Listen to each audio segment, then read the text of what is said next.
কি করছো মা? এই ইলিশ মাছ ভাপা দেবো, এর জন্য। ওয়াও, ইলিশ মাছ। এই জন্য আবার এই বাড়ছি সরিষা বাটা। এটার মধ্যে কি কি দিয়েছো? সরিষা বাটা, জিরা বাটা, কাঁচামরিচ বাটা। ও আচ্ছা, দেখি আজকে কেমন করে করো তুমি, দেখবো তোমার থেকে শিখবো। এই তো এই। তারপর তেল তেল কি করেছো? তেল আগে একটু সয়াবিন তেল গরম করেছি, এখন ওই সরিষার তেল দেবো, একটু পরে দেবো। সরিষার তেল এটা দিয়ে দেবে। গ্যাস কি অফ করা তোমার? গ্যাস অফ করা। একটু জল দেব। হ্যাঁ, এখন হলুদ দেবে, 1 চামচ হলুদ দেব। আগে তো হলুদ দিয়ে রেখেছি, এইটা এখন হলুদ দেব।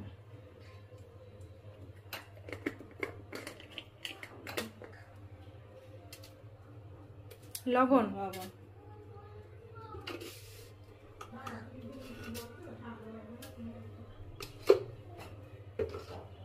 তারপর তারপরে কাঁচামরিচ দেব।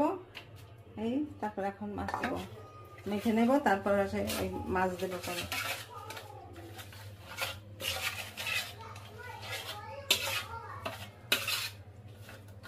এই তো এখন মাছ দেব। মাছ দিয়ে ভালো করে মেখে নেব মাছটা দিয়ে। সরিষা বাটা ভালো করে মাখতে হয়।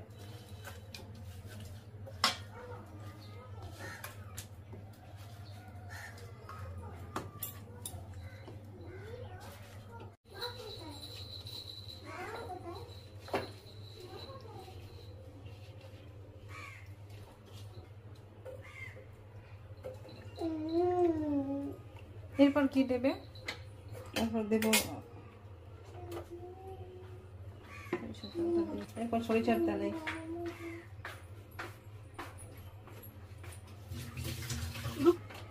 এরপর কি করবা? গ্যাস অন করে দেবে না? গ্যাস অন করে দিয়েছি। এখন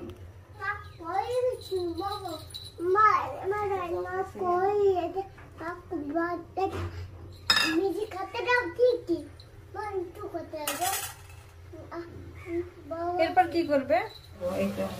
দিয়ে কিছু সময়, এখন 15 থেকে 20 মিনিট একটু রান্না হবে। লবণটা একটু চেক করে দেখি, দেই ঠিক আছে কিনা।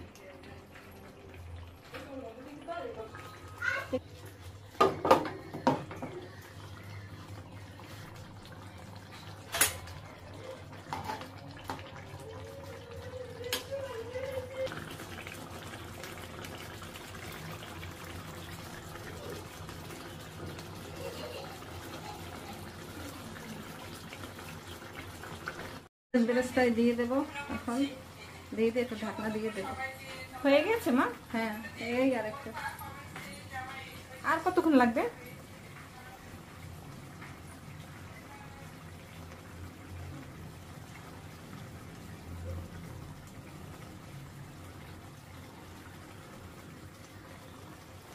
কমপ্লিট রান্না? হ্যাঁ, কমপ্লিট। হয়ে গেল আমার মায়ের হাতে সরষে ইলিশ রান্না। সবাই কিন্তু বলবেন কেমন হয়েছে। আমার কাছে কিন্তু খুব লোভনীয় লাগছে।